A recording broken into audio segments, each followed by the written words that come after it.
Kilo Bravo 8 Foxtrot Bravo Zanzibar KB8FBZ.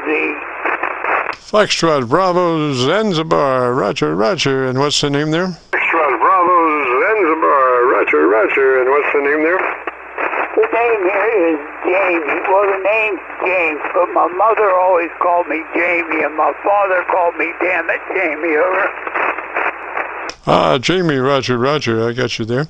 And whereabouts are you located, Jamie? Jamie, roger, roger. I got you there. And whereabouts are you located, Jamie? I'm located 40 miles west of Pittsburgh, 20 miles north of Wheeling, West Virginia, here on the Ohio River, Steubenville, Ohio. Roger, roger, Jamie. And what radio are you running, sir? Roger, roger, Jamie. And what radio are you running, sir? I'm running a Yaesu FT-710. Yaesu FT-710, is that a roger? Yaesu FT-710, is that a roger? Roger. All right, sir. Sounding pretty good. I'm on my PA SDR. If you would, why don't you tell me about your antenna system for about 10 seconds or 15 and let me look around for a better path, roger? Or 15 and let me look around for a better path, roger? Okay, well, the antenna here is off ground-mounted vertical and telescopic to ground with 2 elevated radials and telescoping whip. Seems to work pretty good here. Back to you, KB8FBZ. Roger, roger. Gosh, Jamie, you're running. What is that about a telescopic antenna? Gosh, Jamie, you're running. What is that about a telescopic antenna? I've got a ground-mounted vertical that's 5 foot off the ground. I've got a home-wound coil and a 17-foot telescoping whip with 2 elevated radials. Wow, and that's what you're transmitting on right now? Wow, and that's what you're transmitting on right now? QSL. Well, gosh, I'm listening to you on my PA SDR, and you're sounding really good. You're like about 10 over or 15 over, but there's a lot of static out there today, and some of that static is pretty close, and sometimes it comes up right beside you, Roger. Sometimes it comes up right beside you, Roger. I use the antenna a lot for POTA. It's my POTA antenna. Come back with that one more time. Come back with that one more time. I said I usually use the antenna for POTA work. I do parks on the air. With this antenna, it allows me to work 40 down to 6 meters. It's quite the setup. Roger, Jamie. Well, we've got some poor lost soul out there QRMing us. So it's time now for another thrilling edition of Adventures in Radioland. This segment, Free Speech Terrorist. In honor of our QRM attack today, the following is something to which I've given a great deal of thought. As we travel through life, we're exposed to many outside sources, some good, some bad. It's how we react to those forces that make us ultimately who we are. This piece is all about free speech terrorists. We call them QRMers, but they're really terrorists. Terrorists committing treason by trying to take away my right to free speech, the very thing that America was founded on. And these self-styled communist sympathizers obviously think they can kill my free speech by violating amateur radio rules and committing straight-up FCC rule violations by trying to illegal and deliberately interfere with my transmissions. And by not using their call signs, no matter to them though, they are terrorists. but I've got news for them. Maybe the Federal Communications Commission lacks the time and manpower to police their airwaves, but my friend, my QRMer, you ultimately are interfering with my right to free speech, and Americans hold that freedom in the highest regard. So there may be some folks out there that are fed up with your self-styled free speech censorship ways. You must understand just how serious your actions are. Your attempt to stop my free speech puts you right up there with all many Hitler-like people and would-be dictators. And it's a shame because there are a lot of people out there that might seek a much simpler answer to your terrorist ways. I mean, we have to try to reason with you, and we've tried to ignore you, and nothing has worked. But let me assure you, you will be rooted out and will pay the price for being a terrorist, an un-American, anti-free speech terrorist. And so back to you, Jamie. Terrorist. And back to you, Jamie. Nick, I have to agree with you 100%. 100%, over. Yes, sir. Yes, sir. They are not aware of the seriousness of what they're doing. It's a game to them, but once they get caught, it's not going to be a game. Game to them, but once they get caught, it's not going to be a game. So just the long and short of it, how do I sound? Do I sound all right? Do I got it just about right? Yes, sir. You sound very, very nice. Now, let me just give you a little heads up there.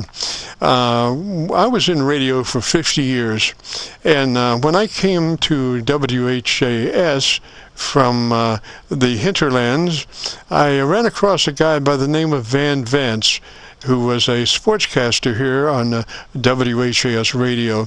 And I'd been listening to the station off in the hinterlands for quite a while, and I was just amazed by how full this man sounded. He sounded like he was 10 foot tall.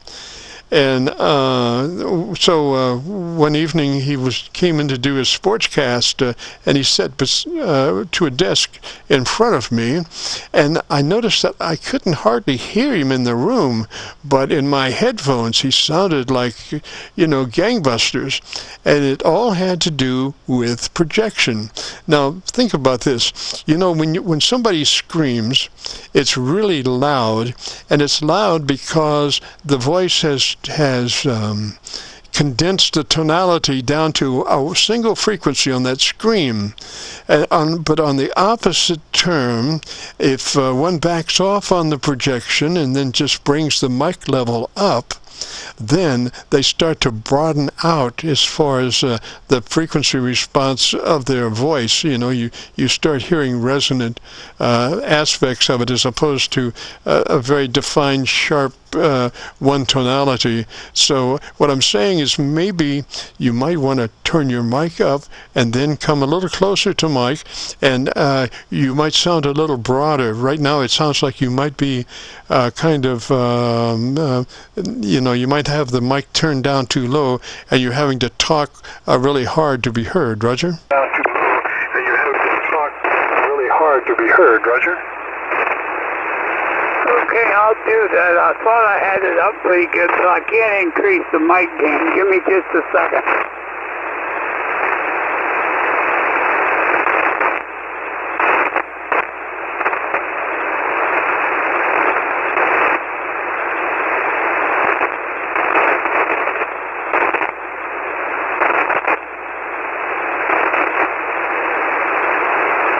Hey, Jamie? Hey, Jamie? There, I've increased the mic gain a little bit. Did that help any? Oh, yes, sir. Now, we have a setup service. It starts with your compressor processor on, and out of 3, out of 10, or 30 out of 100. It's just a token amount. You'll never hear it on the air, but it's a 3, depending on how your compressor processor is labeled. It's a 3 out of 10 or 30 out of 100. Roger? It's a 3 out of 10 or 30 out of 100. Roger?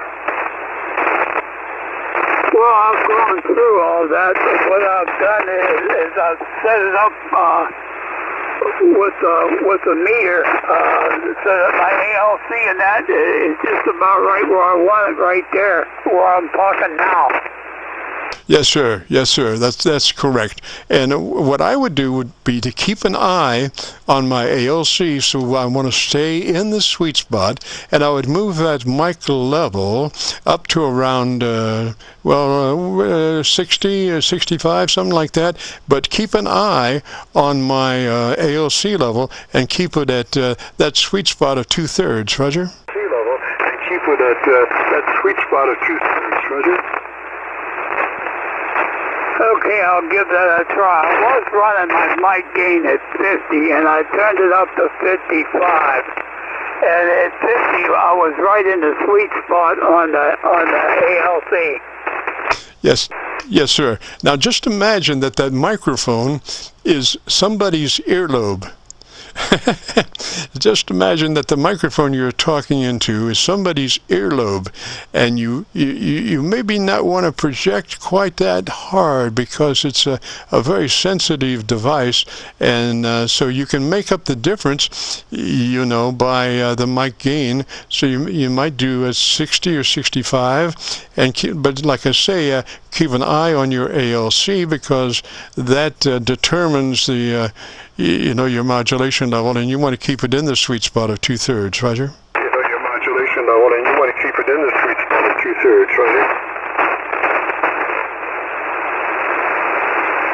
All right, I just set the meter to ALC. My ALC is right in the sweet spot. Right now, I'm right in the sweet spot. Okay, so keep in mind now that microphone is somebody's ear, and so you want to be very, very gentle about your projection level, that you don't, blow somebody's ear out. You're only about 2 inches away from somebody's ear when you're talking, so you keep that into consideration, and you talk a little softer there, and then see how that level works out on your ALC meter, Roger. See how that level works out on your ALC meter, Roger. All right, I'll give that a try. I backed off a little bit. I dropped down a little bit lower, but I'm still in the sweet spot. Yes, sir. Now, what kind of mic is that you're running there? Yes, sir. Now, what kind of mic is that you're running there? I'm running it's a modified soft microphone. There was a little baffle that covered over the mic element. I removed that baffle. Okay, is it a hand mic or a desk mic? Okay, is it a hand mic or a desk mic? It's a hand mic. Okay, so the best way to work that hand mic is pull it to the corner of your lips and talk across it. Do not talk directly into it. Pull it to the corner of your lips and talk across. Actually, touch the corner of your lips and talk across it, Roger. Across. Actually, touch the corner of your lips and talk across it, Roger. Okay, that's what I've been doing, talking across it. Yes, sir. That minimizes any mouth noises and stuff like that. And that last transmission sounded really good, Roger. Stuff like that. That last transmission sounded really good, Roger. I know I've been playing with this thing for quite a while, using SDR and listening to myself.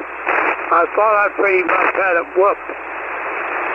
Yes, sir. I think you do. Now, if you just remember to work that microphone just the way you are, because I'm only hearing your words and not, mouth noises and stuff. Sometimes, when folks work that microphone head in, their ambient mouth noises are actually QRMing themselves. They're louder than the actual word. So the way you were working it is just perfect, Roger.